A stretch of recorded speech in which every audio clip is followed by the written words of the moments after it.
Señor, te damos gracias por la oportunidad ahora de recibir tu palabra, Señor. Háblanos, queremos oírte y seguirte, Señor. Y haznos aptos, Señor, para entender y para responder a lo que hoy nos quieres hablar. Que así sea. En el nombre de Jesús te lo pedimos. Amén. Pues bienvenidos, hermanos, al tiempo de la predicación. Hoy seguimos con nuestra serie de enseñanzas en el libro de Apocalipsis. Vamos a continuar en el capítulo 2 de este libro. Este es el sexto mensaje ya de la serie y déjeme ponerlo en contexto para comenzar. Luego de la gloriosa visión del Señor Jesucristo que tuvo el apóstol Juan y que nos relató en el capítulo 1 de este libro, revelación en la cual recibe la instrucción de escribirles en el nombre de Jesucristo a las 7 iglesias de Asia que representan a toda la iglesia, la semana pasada comenzamos a leer y a meditar en el mensaje de la primera de estas iglesias, la iglesia de Éfeso, el mensaje que Jesucristo le envía a esta iglesia.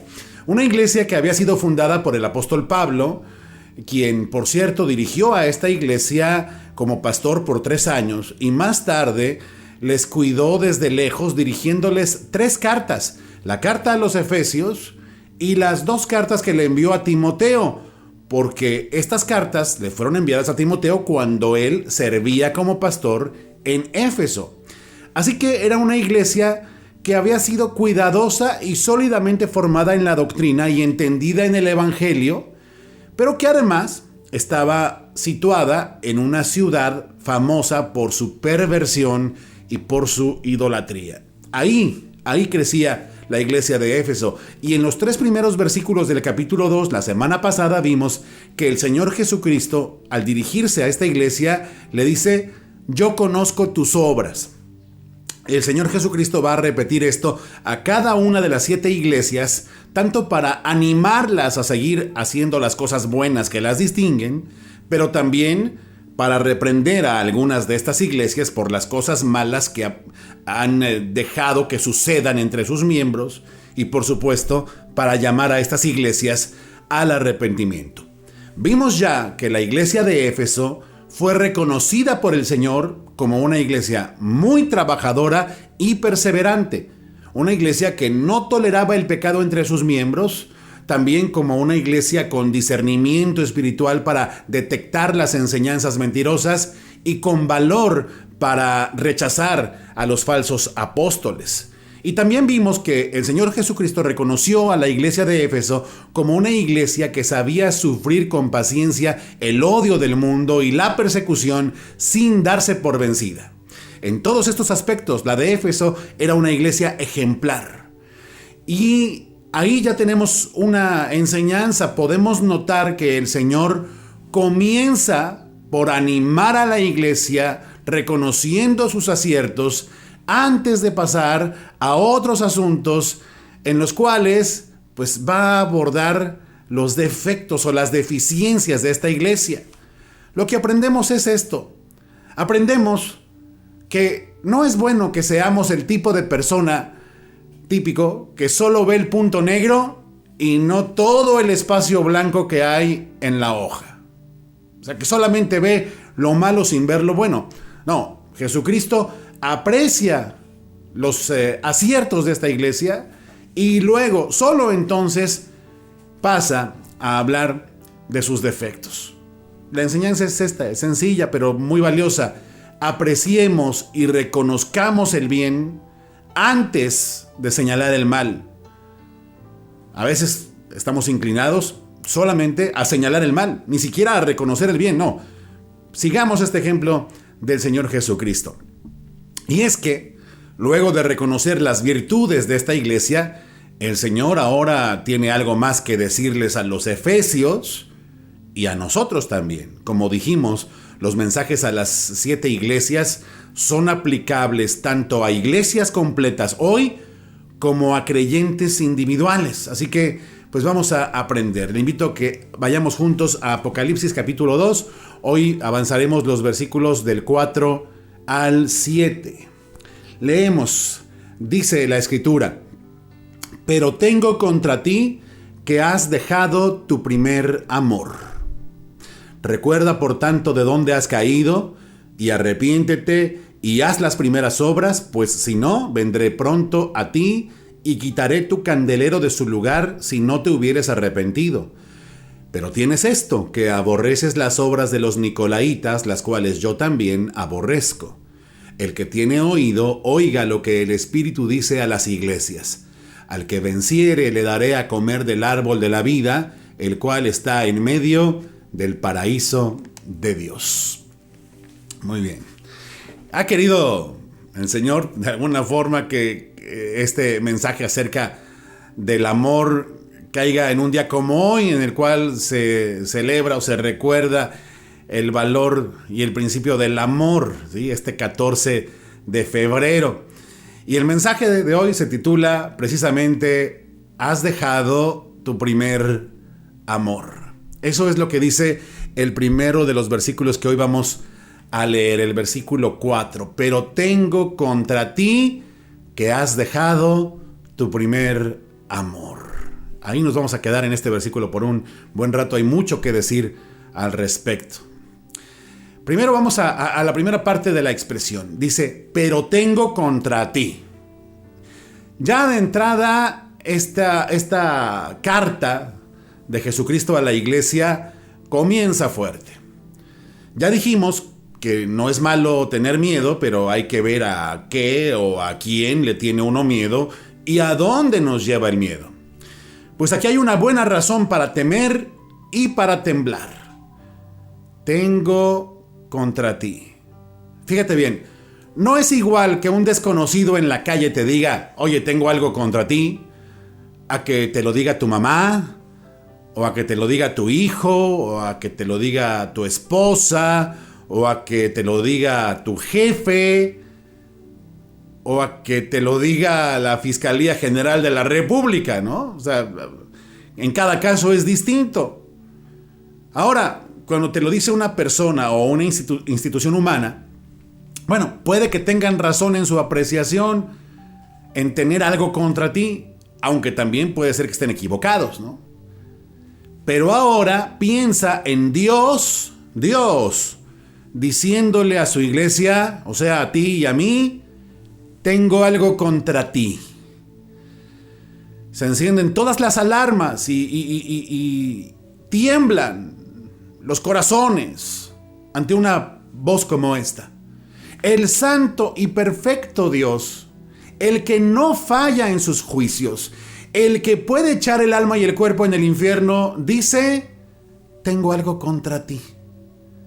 Esto habla de una falla muy seria a la cual hay que poner atención. De entrada, tendríamos que preguntarnos, ¿qué podría decir Jesús hoy que tiene contra ti y contra mí? Si tú conoces al Señor, tú puedes responder a esta pregunta. Sin duda, no puedes engañarte a ti mismo. Tú sabes lo que Jesús podría decir hoy que tiene contra ti. A pesar de eso, se oye de personas que persisten en sus pecados, que perseveran en sus faltas y que cuando son exhortadas dicen, no me juzgues, solo Dios puede juzgarme. Y no se dan cuenta que es peor. O sea, ¿qué más da el juicio de las personas frente al juicio de Dios? Es más grave. Pensamos, y yo creo que por eso se dice esto de que solo Dios puede juzgarme, pensamos que Dios nos aprobará pese a todo. Pero es un hecho que si le desobedecemos y no le honramos, sin duda, el Señor tiene algo contra nosotros, tiene algo contra ti y contra mí. Vamos a ver qué tiene contra esta iglesia, porque es algo que el Señor Jesús no solamente tenía contra aquella iglesia en particular, existente en Asia, la de Éfeso, sino contra otras iglesias y contra creyentes en lo individual. Tengo contra ti, dice, que has dejado tu primer amor. Y uno lee esto y dice, bueno, pues ¿qué no acaba de decir el Señor que esta iglesia hacía el bien? Pues sí hacía el bien, lo hacían. La iglesia de Éfeso trabajaba mucho, no toleraba el pecado en sus filas, rechazaba la enseñanza falsa y sabía sufrir por Cristo, pero hacía todo eso sin amor. O dicho de otro modo, lo que hacían no lo hacían por amor. Había otros motivos. La nueva traducción viviente traduce aquí diciendo: tengo contra ti que, aunque haces todo eso, no me amas a mí, ni se aman entre ustedes como al principio. Ahora, ¿cómo amamos a Cristo al principio? O sea, cuando comenzamos nuestra vida en la fe.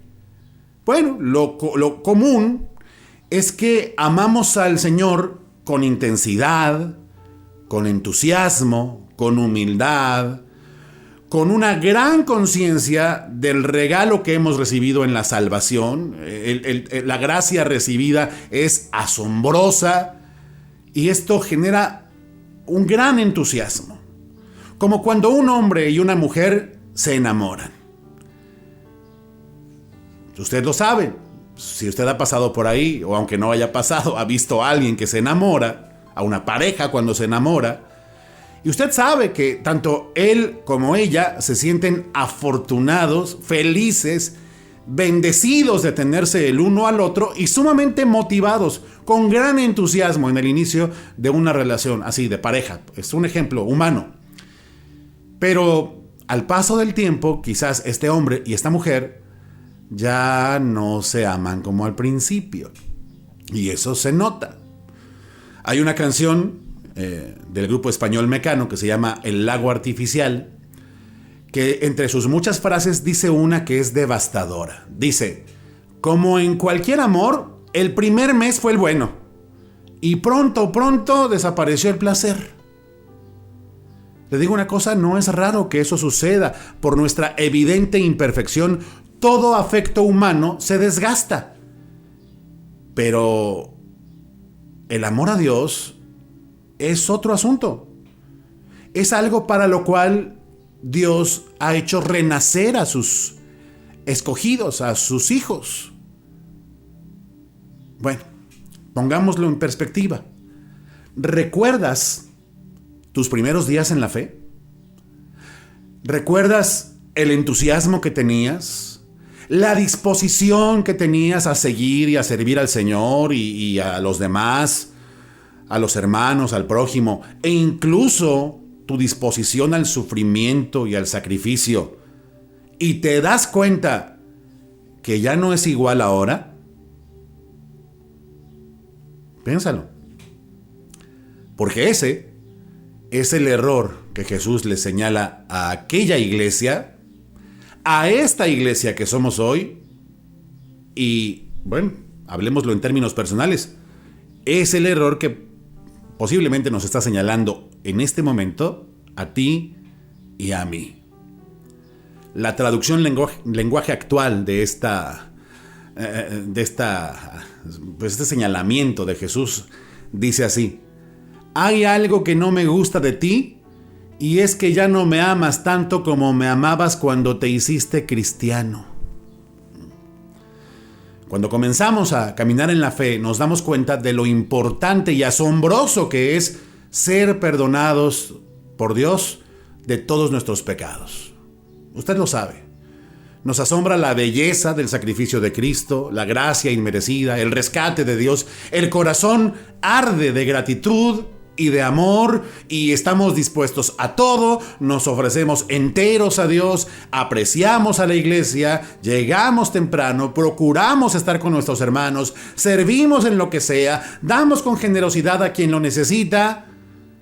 En fin, al principio de nuestro caminar en la fe, no tenemos gran conocimiento, pero tenemos gran entusiasmo. Usted lo sabe.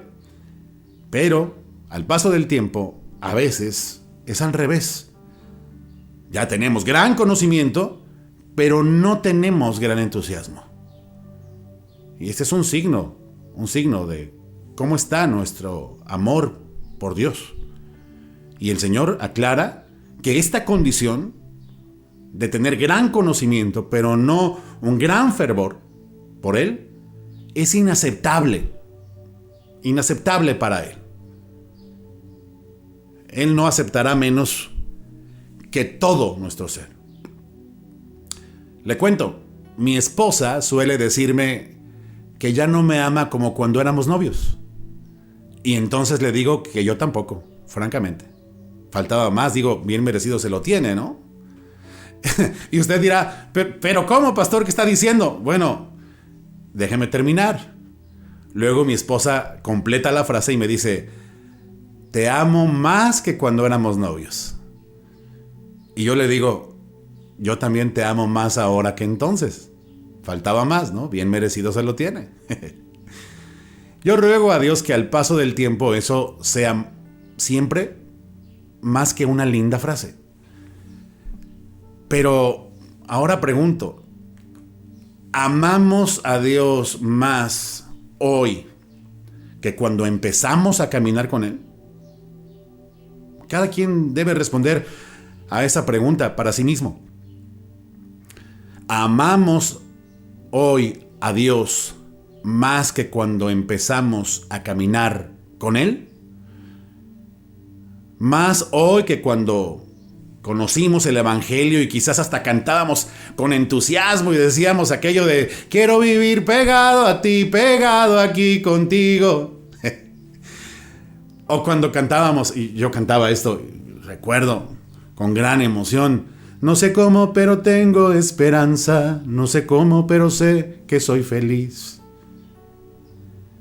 ¿Se acuerda quién soy yo para que tú me hayas amado? Gran canción, todavía la escucho y me sigue estremeciendo. Cuán bueno sería que esta iglesia que somos pueda decir no solo que ama a Dios, sino que lo ama más o mejor que antes. O que por lo menos pueda decir que en verdad lo ama. Que este no es un amor fingido o de labios para afuera, ni mucho menos. Que en verdad la iglesia, que en verdad cada uno de nosotros ame a Dios y por tanto al prójimo. Pero ya escuchó usted al Señor Jesús. Tengo contra ti que has dejado tu primer amor. Y es una pena. Pero personalmente y también como iglesia, resulta que podemos ser muy activos en las cosas de Dios, pero luego también indiferentes al Dios de las cosas. Como Marta, ¿se acuerda? La hermana de María y Lázaro, los amigos de Jesús. Allá en Lucas 10, del 38 al 42, dice que Marta se sentaba a los pies de Jesús y oía su palabra, pero María se sentaba a los pies de Jesús y oía su palabra, pero Marta, su hermana, se preocupaba con muchos quehaceres.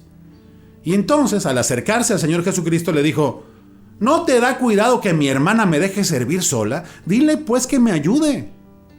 Jesús le respondió a Marta y le dijo, Marta, Marta, afanada y turbada estás con muchas cosas, pero solo una cosa es necesaria, y María ha escogido la buena parte, la cual no le será quitada.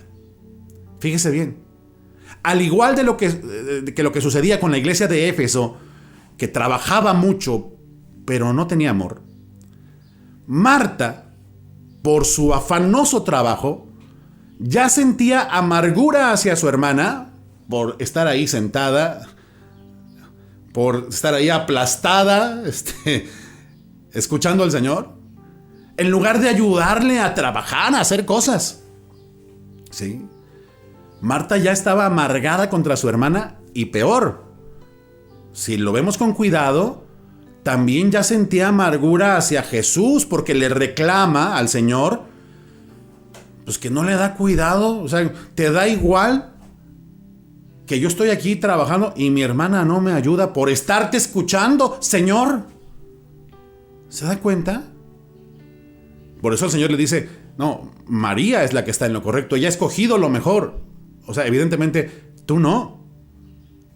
Y así, como la iglesia de Éfeso y como Marta, tú y yo podemos ir por la vida con mucho trabajo, mucho servicio, mucho estudio, mucho ministerio, pero poco amor. ¿Será tu caso? ¿Será el mío?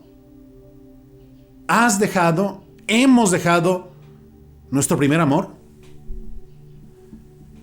Fíjese, unos 30 años antes de esta carta de Cristo a la iglesia de Éfeso, Pablo, el apóstol, le escribió a esta misma iglesia, a la iglesia de Éfeso. Y vea lo que dice en Efesios 1, versículos 15 y 16. Es muy importante que lo veamos. Dice Pablo a los Efesios, les dice: desde que me enteré de su profunda fe en el Señor Jesús y del amor que tienen por el pueblo de Dios en todas partes, no he dejado de dar gracias a Dios por ustedes. Y uno lee eso y se pregunta, entonces, ¿dónde quedó ese amor que ahora Cristo les dice han dejado su primer amor? ¿Dónde quedó este amor del que habla el apóstol Pablo? Resulta que esta iglesia retenía la doctrina y era muy activa. Los hermanos eran muy esforzados, muy activos, pero también muy inútiles. Y conste que no estoy usando esta palabra como un insulto, nada más la estoy usando como una descripción. Sí, inútiles. Y le explico por qué. Recordemos lo que el apóstol Pablo también le escribió a los corintios, cuando los corintios anhelaban tener dones espirituales asombrosos y desplegarlos ante todos, pero no se amaban entre ellos. Y les dijo en 1 Corintios 13, en los versículos del 1 al 3, ahora les voy a mostrar un camino más excelente. Si yo hablara en lenguas humanas y angelicales, pero no tengo amor, no soy más que un metal que resuena o un platillo que hace ruido. O sea, que no sirve para mayor cosa, ¿no? Si tengo el don de profecía y entiendo todos los misterios y poseo todo conocimiento, y si tengo una fe que logra trasladar montañas, pero me falta el amor, no soy nada. Y agrega, si reparto entre los pobres todo lo que poseo, y si entrego mi cuerpo para que lo consuman las llamas, pero no tengo amor, nada gano con eso. O sea, es inútil. Sin amor no hay provecho.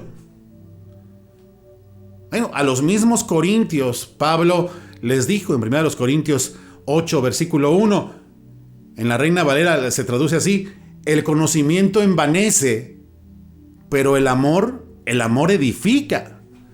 Y que conste, allí Pablo no está menospreciando el conocimiento, como tampoco estamos menospreciando aquí el servicio o la actividad de la iglesia, pero sí aclara que el conocimiento sin amor es inútil, solo envanece.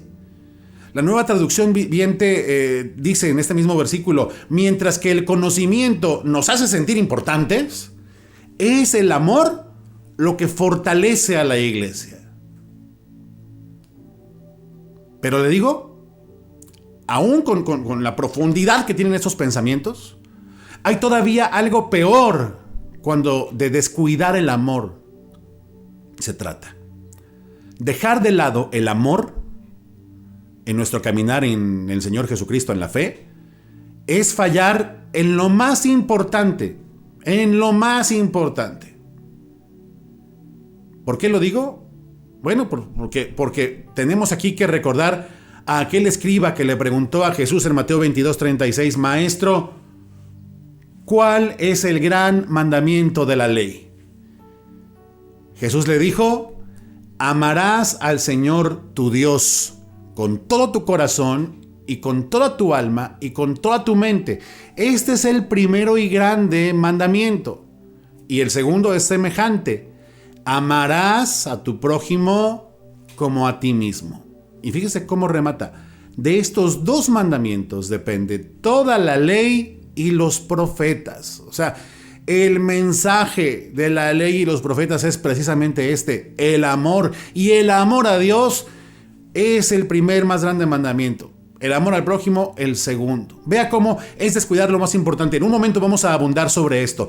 Dice en Apocalipsis 2, versículo 5, recuerda por tanto de dónde has caído y arrepiéntete y haz las primeras obras, pues si no, vendré pronto a ti y quitaré tu candelero de su lugar si no te hubieres arrepentido. Bueno, dice primero, recuerda, por tanto, de dónde has caído. Muy relevante, muy reveladora esta expresión. Fíjese bien, dejar nuestro primer amor no es cualquier cosa. Mire usted cómo Jesús describe eso como haber caído. ¿Cómo caído? Sí, como haberse deslizado al pecado. Es un pecado. No es una mera circunstancia. Dejar de lado el amor es un descuido del que Dios nos hace responsables.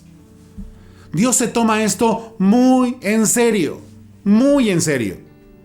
Y aunque tú pudieras pensar, pues que nadie puede amar a alguien por obligación, momento, amar a Dios y al prójimo sí es una orden. Además es una orden alcanzable por la fe. Dice la Escritura que nosotros le amamos porque Él nos amó primero. Él nos hizo capaces de amarle, entonces hay que amarle. ¿Sí?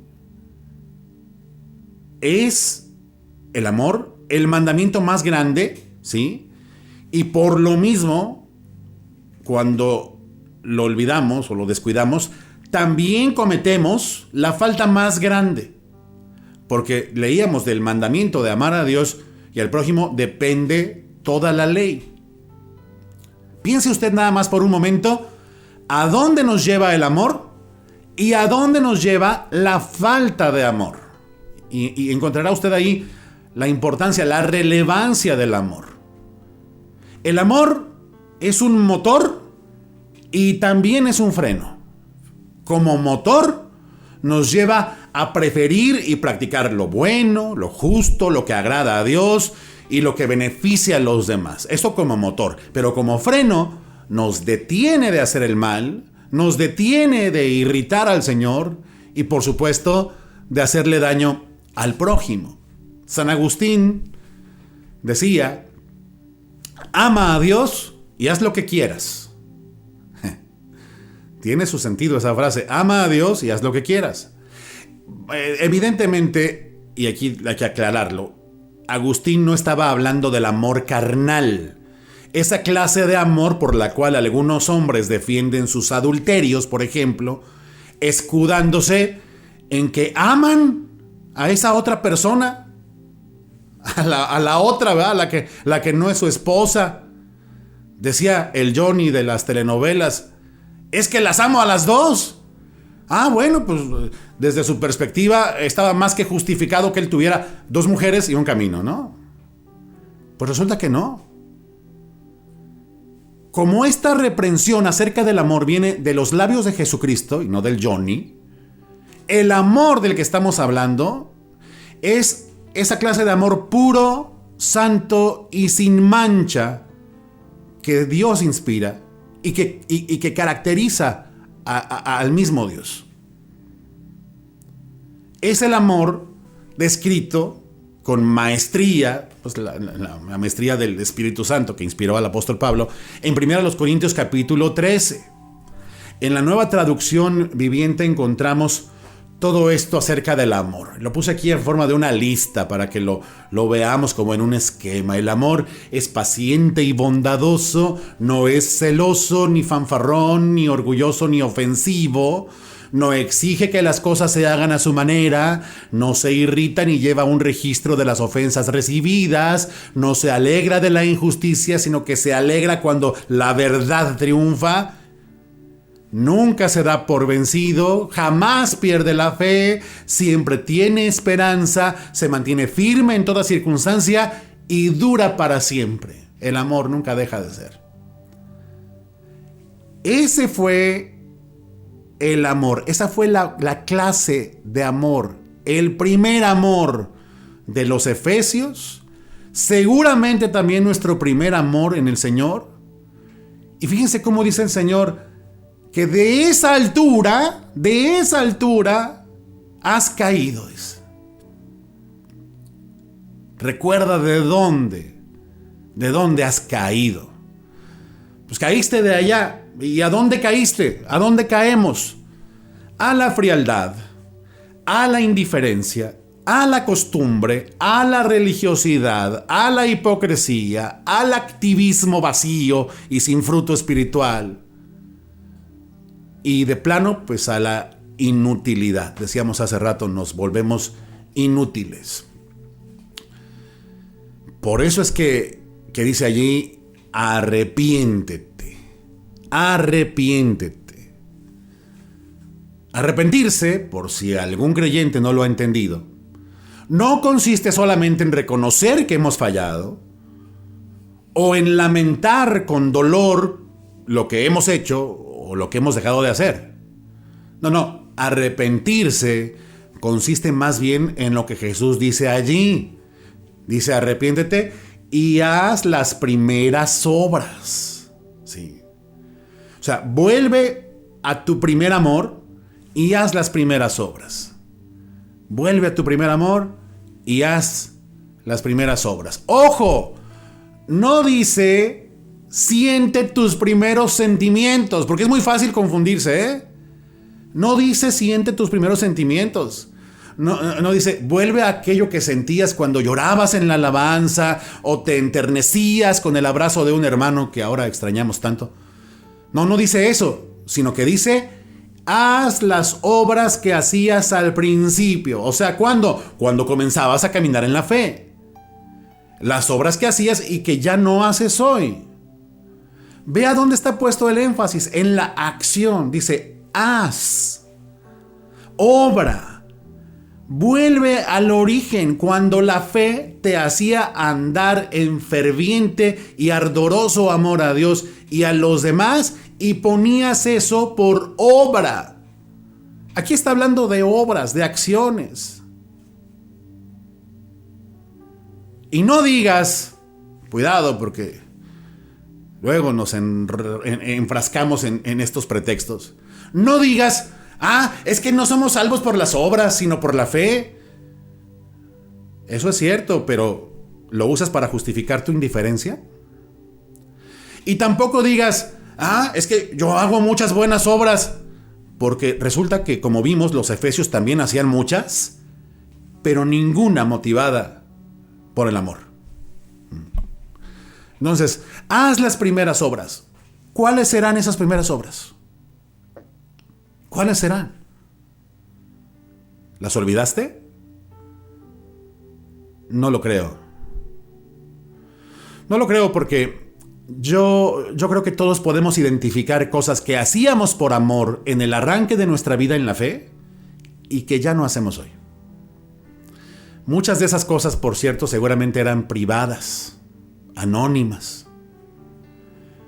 Si te das cuenta, en esta porción de Apocalipsis, el Señor ya reconoció las obras que esta iglesia de Éfeso hacía en público, ¿no? Entonces, las primeras obras suelen ser obras que uno hacía y que quedaban entre uno y Dios. Podríamos citar allí nuestra devoción a Él, preferirlo a Él sobre cualquier distracción, nuestro entusiasmo y amor por su palabra, nuestro gozo al predicar el Evangelio y nuestra alegría por ganar almas. Nuestro deseo de orar en privado y no solo en público como hacían los fariseos. Jesús dijo que ellos oraban solo para ser oídos por los demás, y los efesios también seguramente oraban, pero sin amor. ¿Y qué tal tú y yo? Otras de esas obras eran, por ejemplo, nuestros sacrificios personales a favor de otros, nuestras renuncias, nuestras acciones desinteresadas por los hermanos y por el prójimo, y nuestro amor por todos, tanto por los que nos aman como por los que no nos aman, que es más difícil, ¿no? Acuérdese que Jesús nos enseñó en Mateo 5:44 al 47 y dijo: amen a sus enemigos, bendigan a los que los maldicen, hagan bien a los que los aborrecen y oren por los que los maltratan y los persiguen. Porque si aman solo a los que los aman a ustedes, Dios no los va a bendecir por eso, dice. Y luego pregunta al Señor Jesucristo: Pues no hasta los que cobran impuestos para Roma aman a sus amigos. Y si ustedes saludan solo a sus amigos, no hacen nada de extraordinario, pues hasta los que no creen en Dios hacen eso. Pues ahí está una lista de obras olvidadas. Pero no es una lista exhaustiva. ¿Qué otras obras olvidadas agregarías tú? ¿En qué otras obras pasadas estás pensando tú mientras meditamos en esto? Pues a esas obras hay que volver. Es parte de este arrepentimiento. Volver a las obras primeras. Y si no, bueno, pues si no, dice el Señor, si no te arrepientes, vendré pronto a ti y quitaré tu candelero de su lugar si no te hubieres arrepentido. ¿Qué advertencia más fuerte? O te vuelves de ese pecado que es haber descuidado el amor a Dios y al prójimo, o retomas aquellas primeras obras que por amor hacías, o vendré para juzgarte por eso, para juzgarte. Y de ese juicio habrá consecuencias. Dice ahí, si no te arrepientes, quitaré tu candelero de su lugar. ¿Qué significa eso? Bueno, ¿recuerda usted qué son los 7 candeleros en medio de los cuales está hablando el Señor? Ya lo vimos en el capítulo 1, dice que los 7 candeleros son las 7 iglesias. ¿Sí? Cada una de esas 7 iglesias son esos 7 candeleros. Porque esas iglesias, con cada uno de sus miembros, están llamados a iluminar este mundo oscuro, llamados a ser la luz del mundo. Entonces, desprendido de ese significado, hay un acuerdo muy extendido y muy sustentado acerca de lo que significa quitaré tu candelero de su lugar. Fíjese bien, significaría remover a la iglesia de Éfeso y llevarla a otra parte. Esto hablaría de una seria sacudida que podría ocurrirle a la iglesia al endurecerse la persecución que ya de por sí sufrían. Lo cual sería algo que Dios permitiría para mover al arrepentimiento y a un despertar espiritual. Estamos hablando aquí de una forma de disciplina severa, ciertamente dolorosa, en la cual la iglesia sufriría, pero impartida para que la iglesia no se extinga. O sea, la iglesia no se extingue, sino que es preservada, pero es movida de su lugar, llevada a otro lugar. Sobre este punto, el pastor del siglo XIX, Richard Trench, escribió: es la mudanza del candelero, no su extinción, con lo que se amonesta. Juicio para algunos, pero ocasión de misericordia para otros. Así ha sido, dice. La sede de la iglesia ha cambiado, pero la iglesia sobrevive. Y por cierto, así alcanza a otros. Dice, lo que el Oriente ha perdido, el Occidente lo ha ganado. Usted sabe que el cristianismo tuvo un auge más hacia el occidente, ¿verdad? De Israel hacia el occidente, a Europa y luego a América, que hacia el oriente y en las propias tierras de Israel y todos sus alrededores, y de ahí para el oriente, pues es donde hay menos creyentes en Cristo, ¿no? Bueno, pues ahí está la disciplina, ¿sí? La mudanza del candelero, dice, no su extinción. O sea, los justos son preservados a salvo por Dios, pero a veces Dios hace eso de formas misteriosas, a veces duras, pero siempre efectivas, ¿sí? Bueno, pero con sufrimiento. O sea, o vuelves a tu primer amor, o serás sacudido. Serás sacudido, como iglesia, ¿no? Para preservarte a salvo. Y antes de que alguno diga, bueno, entonces estamos seguros, podemos seguir sin amarnos, a lo mejor el Señor nos hace sufrir, pero pues bueno, al final, pues el que es salvo, y pues ya, estamos cubiertos por la gracia. Bueno, estamos hablando de un mensaje a una iglesia en su conjunto, ¿sí? Pero eso no significa que algunos individuos, ojo con esto, algunos individuos adheridos a la iglesia, sí, pero sin raíz en ella, sin una verdadera fe, hayan sido preservados también. O sea, el llamado a una iglesia puede ser oído por muchos, pero a veces no por todos. Y el que no escucha esta advertencia, pues tendrá que ser sometido al juicio de Dios. Los juicios de Dios se cumplirán de cualquier manera. Nada más aquí en Apocalipsis. En Apocalipsis 2:23, 20:12, 20:13, se repite lo que se afirma con tanta claridad en Romanos 2, versículo 6. ¿Qué cosa? Que Dios pagará a cada uno individualmente, a cada uno conforme a sus propias obras, las obras de cada uno. Este juicio sigue vigente.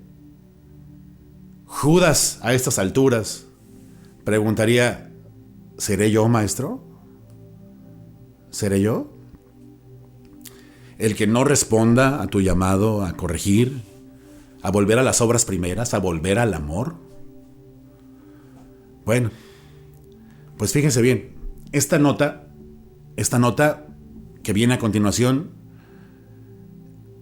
prácticamente cierra el llamado que Jesucristo le está haciendo a su iglesia. Dice el versículo 6. Pero tienes esto, ¿sí? Que aborreces las obras de los nicolaítas, las cuales yo también aborrezco, dice el Señor. Decíamos, una nota muy oportuna. ¿Por qué? Fíjese bien, aquí el Señor le está diciendo a la iglesia de Éfeso y a la iglesia en general que hace bien la iglesia en no amar ciertas cosas, ¿sí? O sea, los cristianos amamos, sí, amamos, pero ¿sabe? Los cristianos también odiamos. A lo mejor algunos dicen, no, ¿cómo crees? No, Dios odia también. Dice Paul Washer, y nos ayuda a entender por qué el que ama también forzosamente odia. Paul Washer dice, si amas a los niños, por ejemplo, odiarás el abuso infantil. Es una condición natural. Y así, tú y yo, si amamos a Dios, odiamos el pecado. O debemos odiar el pecado, reprobarlo. No permitir que se arraigue entre nosotros ni en nosotros. Odiar el pecado. Y Jesús se refiere a esto aquí. Tienes esto a tu favor, iglesia de Éfeso. Odias como yo las obras de los nicolaítas. ¿Y quiénes eran los nicolaítas? ¿Y cuáles eran sus obras? Bueno, te explico rápidamente. Los nicolaítas eran seguidores de un tal Nicolás, cuyas creencias y forma de vivir llegaron a influir y a colarse, digamos, en las iglesias de Éfeso, de Pérgamo y probablemente también de Tiatira, en 3 de estas iglesias de Asia. Estos nicolaítas eran supuestos cristianos, decían ser cristianos, pero abusaban de la doctrina de la salvación por gracia, usándola como justificación para seguir pecando. Como dice en 1 de Pedro 2:16 de algunos que tienen la libertad como pretexto para hacer lo malo. Estos eran así. Fíjese bien, el contexto es la iglesia de Éfeso y recordemos que el culto pagano a la diosa Diana de los Efesios estaba plagado de tan grande inmoralidad que algunos hombres participaban en este culto teniendo relaciones sexuales con las sacerdotisas del templo de Diana. ¿Y sabe qué pasaba? Que algunos supuestos hermanos pues se desbalagaban ahora sí que a las fiestas patronales de Éfeso, ¿no? Se desbalagaban, se iban a esos cultos idolátricos a saciar su lascivia, pretendiendo que la gracia divina cubriría su persistente inmoralidad. Y Cristo deja claro aquí que Él aborrece, que Él odia esas obras y que es bueno que los efesios las aborrezcan también. Punto a favor de los efesios. Qué bueno que ustedes también aborrecen, se oponen, no permiten que esas obras permeen en su mente, en su corazón y los corrompan, ¿no? Muy importante aquí, el aborrecimiento del pecado. ¡Ojo! Del pecado.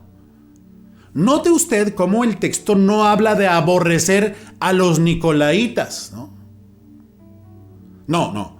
A los nicolaitas, a estos pues, supuestos hermanos, por amor, y ojo, por amor, todavía se les debe proveer reprensión, ¿sí? Por amor. Algunos piensan que cuando se reprende a alguien no se le está mostrando amor. No, hombre, todo lo contrario. No es falta de amor reprender el pecado. Es falta de amor no reprenderlo, dejarlo así, que corra. Entonces, no es odiar a los nicolaitas. Por amor hay que llamarlos al arrepentimiento. Entonces, fíjese bien cómo en este mensaje a la iglesia de Éfeso se une un llamado a las primeras obras, al primer amor, tanto a Dios como a los demás, y a una aprobación del odio, ¿sí? Un odio no a la gente hay que amarla, pero sí un odio a sus obras malas, las cuales Dios mismo odia. Y eso es bueno decirlo ahora, en estos tiempos, cuando se ve, por ejemplo, a creyentes actuando muy mal, creyentes que odian, por ejemplo, por poner un ejemplo solamente, odian a los homosexuales y de pronto se ensañan contra ellos como si no hubiera otra clase de pecadores y de pecados, ¿no? Como si fuera el único pecado que se comete sobre la tierra. Odian a los homosexuales. No es correcto. Conviene aquí recordar en este contexto que debemos amar a todos, pero negarnos a tolerar el mal, ¿sí?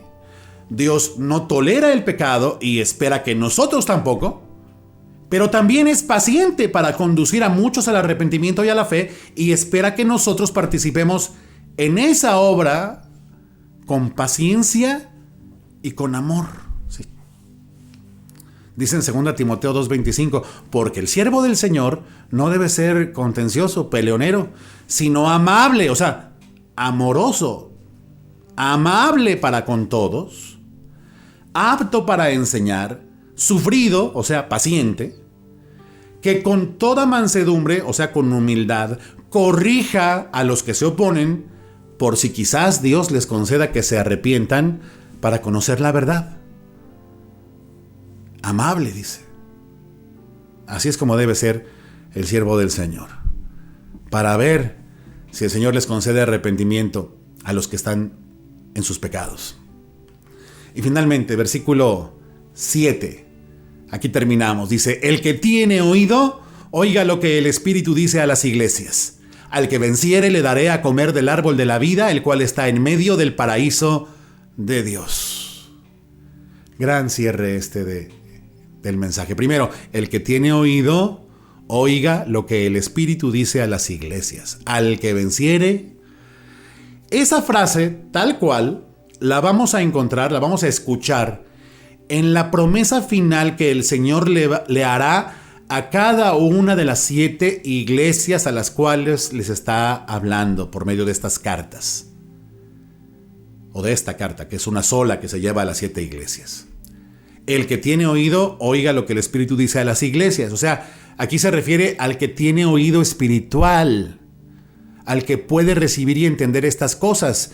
sabemos, la Escritura nos enseña, que sin la ayuda del Espíritu Santo nadie podría discernir ni aceptar lo que el Espíritu dice a las iglesias. Pero tú puedes, si eres un hijo de Dios, tú puedes escuchar y debes escuchar. Esta expresión significa que este anuncio es muy importante y que urge darle la mayor atención posible. Ahora, el que habla es Cristo, ¿verdad? Cristo está dictando esta carta y ahora dice, oigan lo que el Espíritu dice a las iglesias. Y uno dice, bueno, ¿quién está hablando? ¿Jesús o el Espíritu Santo? Pues los dos, no hay problema con eso, porque el Hijo y el Espíritu son un solo Dios junto con el Padre. Entonces, lo que está diciendo aquí es, esta es palabra de Dios. Dios está hablando con toda su autoridad aquí. Y el mensaje directo es, al que venciere. Al que venciere. ¿Quién es el que venciere? ¿Qué se refiere con esta expresión? ¿A qué se refiere? Se refiere a aquella persona o aquellas personas que, habiéndose arrepentido de sus pecados, perseveran en la fe y vencen la influencia del mundo, de la carne, de la maldad, del diablo, y vencen persistiendo en la fe hasta el final. Se refiere, en palabras de Romanos 12:21, al que no es vencido de lo malo, sino que vence con bien al mal.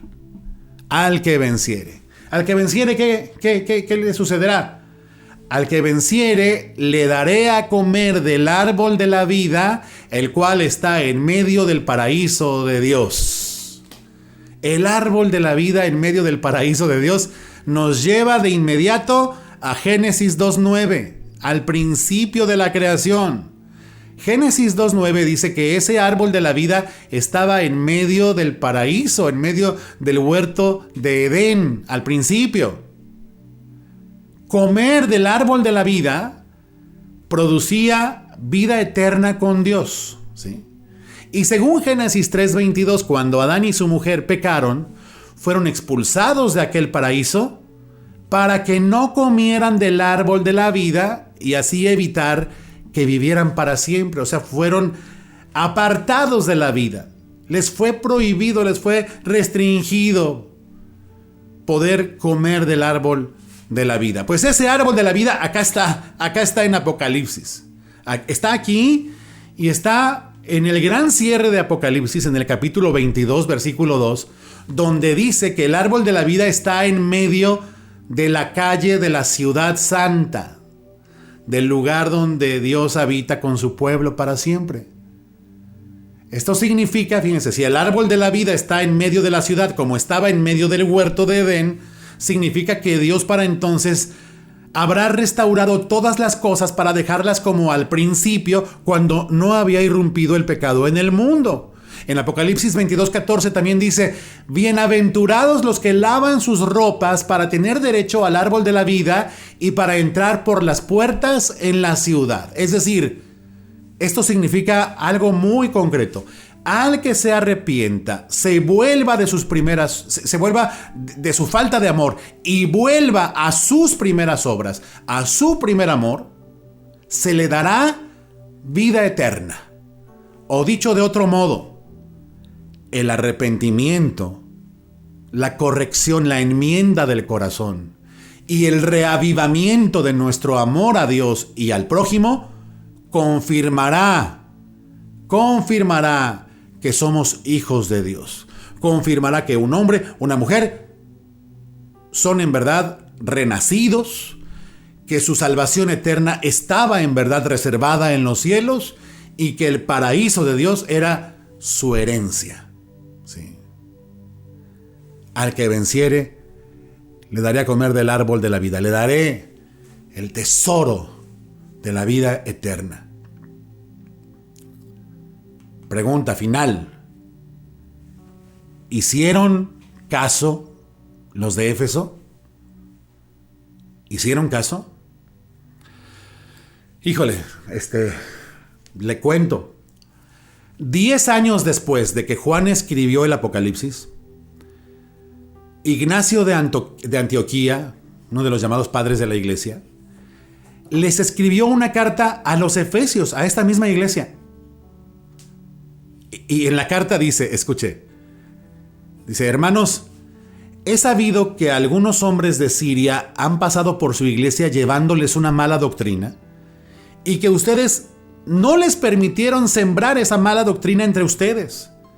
Sé que ustedes taparon sus oídos para no recibirla, ya que ustedes han sido elevados hasta lo alto por la palanca de Jesucristo, que es la cruz, y su fe los levanta. Y el amor, dice, el amor es el camino que los eleva hacia Dios. O sea, al parecer, al menos aquella generación que recibió esta carta de Jesús, tomó en serio estas palabras, se arrepintió y volvió al amor, a su primer amor. Bien por ellos. Sin embargo, debo decir que hoy Éfeso, la ciudad de Éfeso completa, está en ruinas. Y sobra decir que no hay ninguna iglesia allí, sino que esta iglesia fue removida.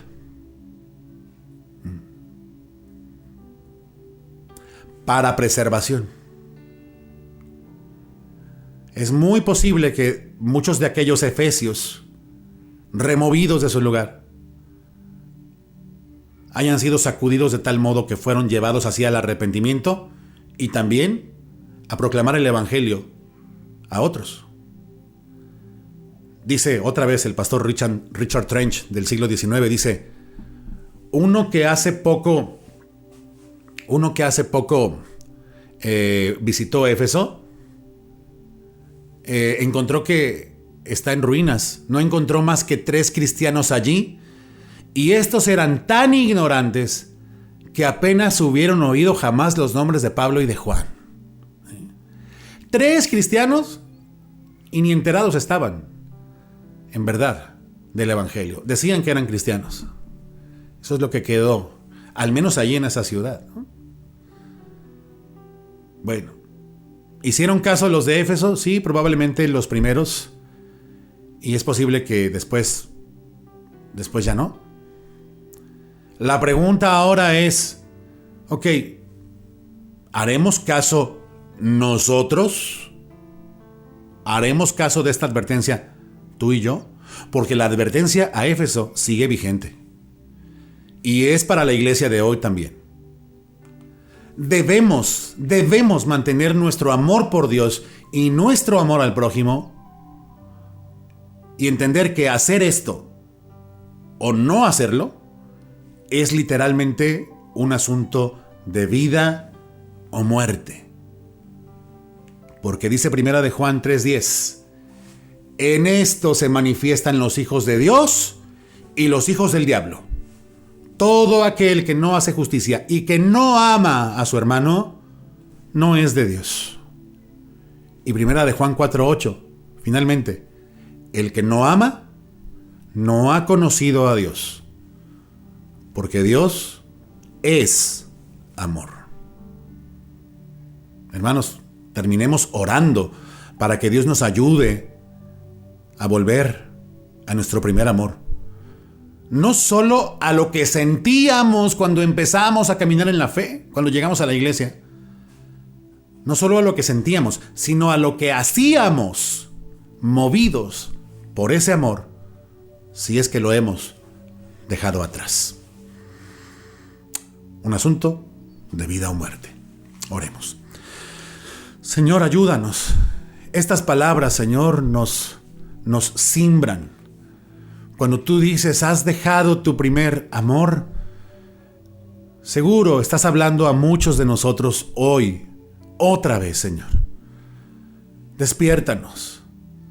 Señor, que no permanezcamos así en indiferencia, que no permanezcamos en frialdad, Señor, sino que este ferviente amor, Señor, que se manifestó en nosotros cuando comprendimos el evangelio, cuando vinimos a la fe, cuando caímos a tus pies, se haga patente, presente el día de hoy en nuestras vidas, Señor. No en nuestros sentimientos meramente, porque eso sería algo muy superficial, sino que se manifieste en nuestras obras, en esas obras en las cuales tú quieres que andemos, Señor. Las buenas obras, las buenas acciones que por amor estamos llamados a hacer. Señor, que podamos corregir nuestros pensamientos, nuestra mente y sobre todo nuestros corazones, Señor. Para no vivir ya tan ensimismados, Señor. Atentos solamente de nosotros mismos, amándonos solamente a nosotros mismos, Señor. Sino a volver a aquel primer amor por ti y por nuestros hermanos, por ti, Señor, y por el prójimo. Y que esto cambie profundamente nuestra forma de ser y de pensar el día de hoy, si nos hemos apartado con indiferencia y frialdad de ti, de ese ferviente amor, Señor, que tú nos llamaste a tener, a cultivar, Señor. Ayúdanos, pues. Te necesitamos con urgencia, Señor. Ten misericordia, pues, de nosotros. Ese es nuestro ruego, Señor. En el nombre de Jesús. Amén. Jesús, tú eres el camino. Jesús, tú eres la verdad. Eres la vida. Y nadie viene al Padre si no es por ti. Tú eres todo, todo para mí. Nada deseo fuera de ti. Tu amor me ha llenado. Mi vida has cambiado. Quiero adorarte, cantarte siempre a ti. Mi vida entera es solo para ti. Tu gracia me ha salvado. Jesús, tú eres todo para mí.